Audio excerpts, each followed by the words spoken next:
एके रात्री हेमंतचे वडील शतपावली करत त्यांच्या अंगणात फिरत होते. तेवढ्यात एक थंडगार हवेची झुळूक त्यांचे अंग शहारून गेली.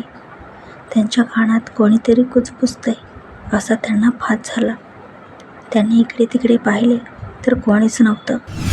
त्यांना जरा विचित्रच वाटलं. ते शतपावली उरकून घरात आले. तांब्याभर पाणी पिले आणि ते अंथरुणावर पडले.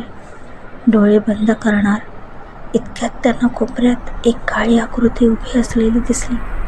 ती काही हालचाल करणार इतक्यात त्या भयंकर काळ्या आकृतीने त्यांच्या अंगावर झेप घेतली व आपले धारदार नख त्यांच्या पोटात घुसवले.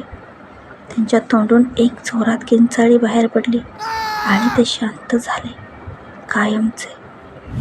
ती आकृती अजूनही त्यांच्या अंगावरती बसून त्यांच्या पोटातल्या आतड्या खात होती.